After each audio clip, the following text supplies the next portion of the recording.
What's up, guys? We got a quick little update here. It's been a minute since I made a video on the ST. 21,000 miles. Got the oil changed. Still running flawless. Zero issues. Zero lights on the dash. Everything's working good. Wanted to show y'all. I wrapped the emblems. Self-wrapped. I don't think I've had y'all see the car since. Took the front license plate cover off and wrapped the emblem, and man, it just made the whole front of the car look so much better.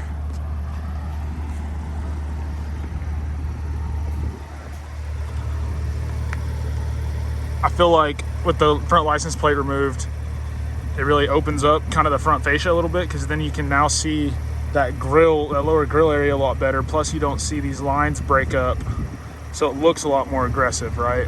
Kind of see the intercooler shining through a little bit. The blue logo blackened it out, just made it look so nice. Next, I'm gonna do these fog lights here. I'm tinting, so the whole front will kind of be blacked.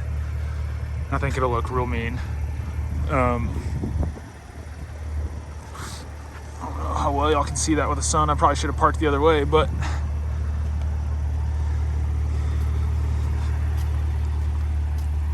fresh. I really like the stock wheels. I was gonna get 22s, but honestly, after the lower and the spacers, it sits so well with the body, and it looks decently wide from the back. I just got a car wash, so my loose exhaust tips are not straight as always, but the fitment looks great. I also did the rear Ford logo here, and I took off the Ford House deal. Looks a lot better. You can kind of hear this exhaust. For the money, it's great. The sound is awesome. I really do like the sound, but for some reason, I don't know why or how this happens, but the clamps that are right there,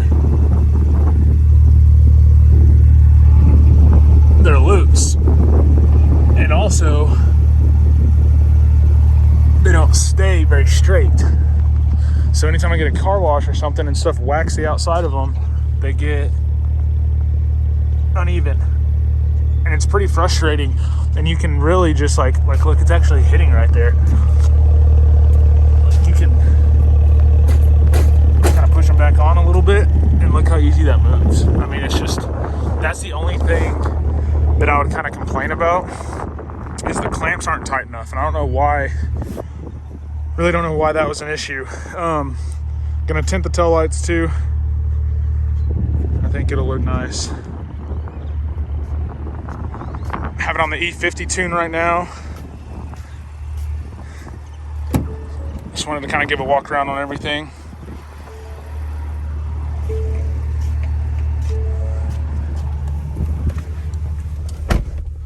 But yeah, I still think, and for the money, this car is, I don't think that there's anything on the market. I know I sound like a broken record, but man, every time, especially whenever you upload the E50 tune after you've been driving it on the 93 tune, for an example, or even the 91 tune, you jump up to the E50 tune, it's a whole different car. I mean, the car, it feels like it just wants to go. And you can turn it down. I actually found, like, driving around town and stuff, if I have the kiddos in the car, or if I'm like just kind of cruising, I don't want to be beating on it, if you switch it over into eco mode, it's almost perfect, because it's super relaxed on the throttle, but then whenever you want to get into it, the power is there. So it's nice. And then with it being eco mode, it upshifts a lot quicker, so you're in a lot smoother of a gear, if you will. Sport mode, it brings the RPMs up before it shifts a lot more, so the throttle's a lot more touchy and the shifts are more firm, which is great. But like whenever you're just cruising and turning eco mode, and still, it's a perfect daily driver, even on the E50 tune. Engage working flawless. I am gonna do, kind of made the decision that as soon as our Bronco gets here, I'm probably gonna do a package deal with ZFG and see if I can get some new tunes on the Explorer, the ZFG tunes, and if he will tune the Bronco as well. and I know he does tune the 2.7 that's in the Bronco, but and maybe get a package deal. I was going to do it with the Raptor and have him tune the Raptor, but then once I made the decision that I'm going to trade the Raptor in for the Bronco and keep the ST, then that kind of changed a little bit. I don't want to just waste money tuning it whenever I'll have it just for a few months. His tuning's pretty expensive. It's like $800. I think it's like 400 plus 6. I think it's like, I can't remember. I think it's $400 plus like a $400 or $500 device. So it ends up being close to $1,000, $800 to $1,000, I want to say. So I can use the same device to tune 2 different vehicles if you buy the licensing and everything for the vehicles. So once you buy the $600 device, then all I have to do is buy 2 sets of tunes at $400. So that's $800 there. Somewhere $1,200 to $1,500 probably is what it's going to cost me to do that. So I was just going to wait until I got the Bronco so I can do them both and kind of enjoy it like that. I know the 2.7 it runs fine. I really wish, which they are putting the 3 liter in the Bronco R, but they should have done the 3 liter in the Bronco and then done the 3 liter with a high output 3 liter, which I know this already is, but like kind of turn the tuning up a little bit for the Bronco R, maybe make it like 450 horse from the factory or something, since Jeep has their 392 Wrangler now that I think it makes 470. So just kind of to compete with that, I'm surprised they didn't. But then, Ford, they're always upselling to something else. So come out the Bronco, everyone loves it. Now they have the Bronco R, and it kind of sucks for the people like me that I've been waiting so long for my Bronco, and then it's going to get here, and then the Bronco R is going to be hitting the streets not long after, apparently. That was kind of a bummer for me, but the Bronco is still going to be really cool after seeing a few of them. Driving around and not even having near as nice a spec as ours and the wheels and stuff, it makes me really excited for it. And again, I don't know when that's coming. It should be, I'm hoping the next month or two. We should be getting pretty close on that one. All right, I don't know how good y'all can see right there or what I sound like being that close to the mic, but I was just gonna do a few pulls, nothing crazy. Not any 0 to 60s or anything like that, but just gonna give you guys an idea. I really wanted to go to get a draggy, so I might end up doing that. I had one and it was in my vet, and I put it up in here, up in the visor, and it flew out one time whenever I was doing a pull out my window. I had my window open and I hit it and it flew out, hit my shoulder, and bounced out of the window. So I didn't have the draggy for very long. But also, some people ask about these shifters. They may, I don't know if they look cheap to some people or what. The red's a little bit different of a color, but I honestly really enjoy them. They have a nice cup out in the back, so your fingers sit really nice here whenever you're just kind of driving and shifting it. Also, if you're in manual mode and you're turning like this, it's easy to grab any part of the shifter instead of just that little nub that's behind this area. You'd have to reach all the way around or something to hit that button. Here you can literally just grab it all the way down here. And same goes, downshifting, whatever. The fitment's really nice. They're solid. The only part that's wiggling is actually the forward part that's connected to the steering wheel.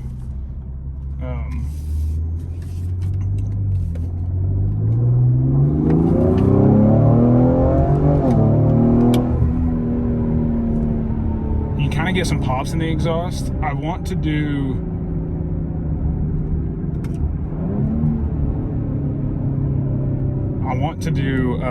downpipes. I want to do downpipes, the high flow downpipes. They're still catted, but high flow downpipes, get the sound up a little bit more, free up the airflow, and a AFE intake.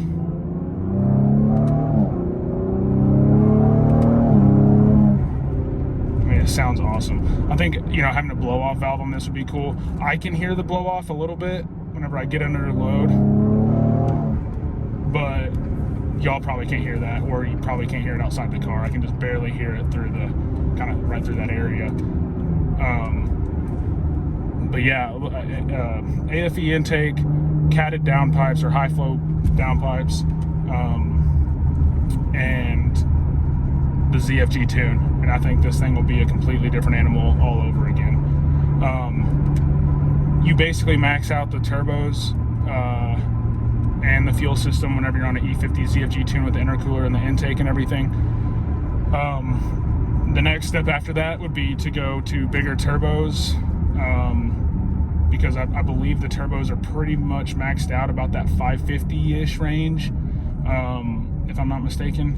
So you're kind of maxed out at that range, which is still awesome. I mean, that much horsepower in this car is just unbelievable. And I bet you from the tune that I'm on, just the over-the-shelf 5-star tune, to going to a actually tuned-in ZFG E50 tune, it's probably going to be like a 30 horsepower jump just from that.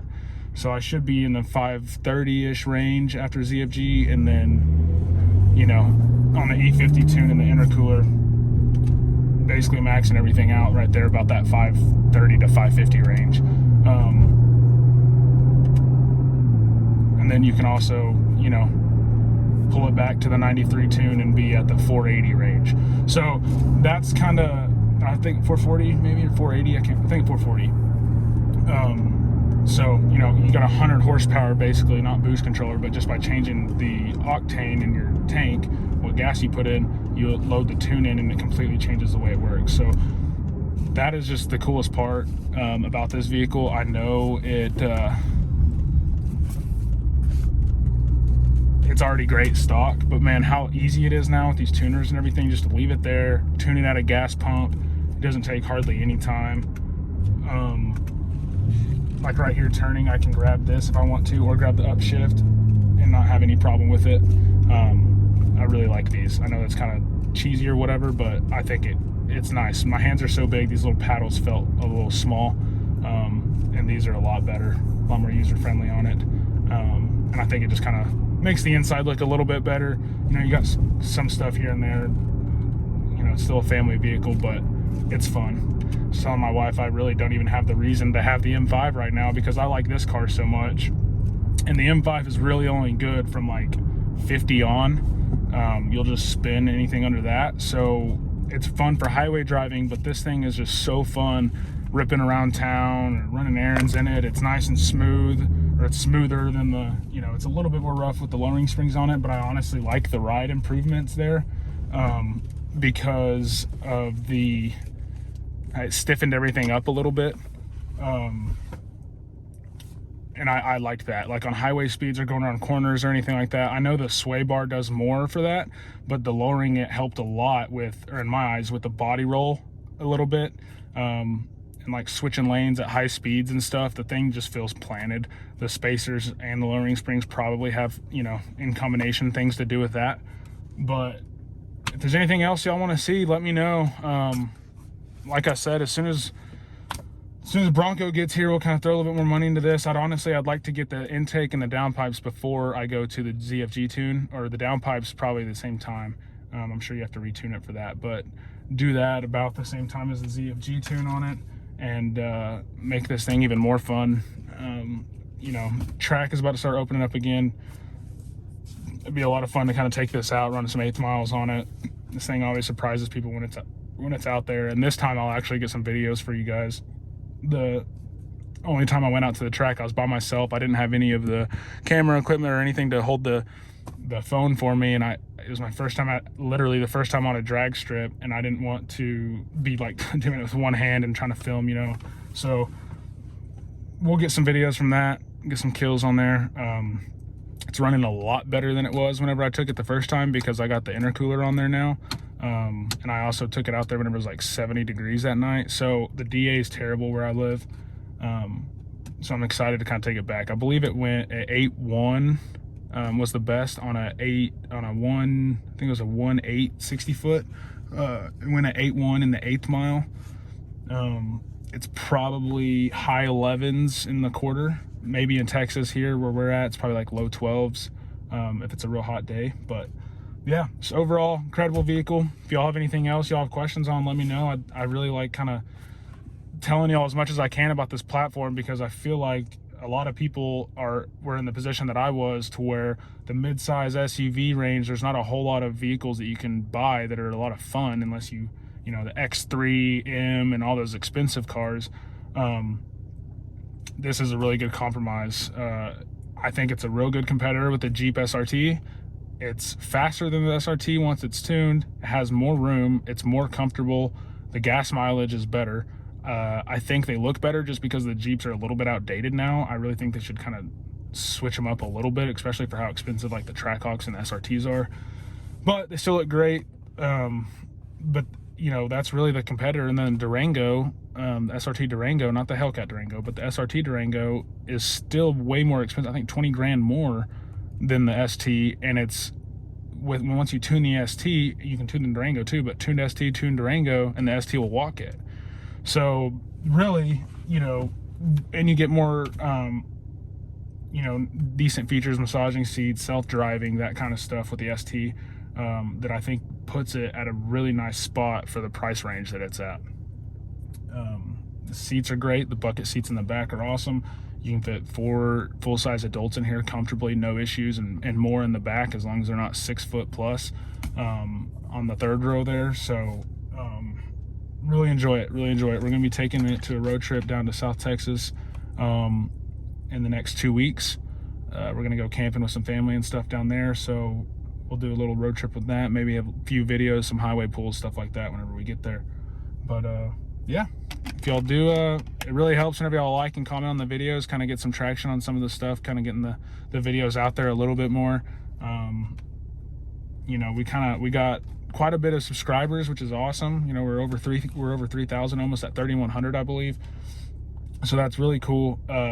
The only thing that's kind of hurt me right now is the watch hours. I got to get the watch hours up in order to get verified by YouTube to get monetized. So that's just going to come with making some more videos for you guys, and kind of growing a little bit. It's just been a little tough with the way stuff's been going, but hopefully we're working on a few big things to where it can free up some time, and also get some more money coming in. And I'd love to spoil the ST a little bit. I just really enjoy this car. So till next time.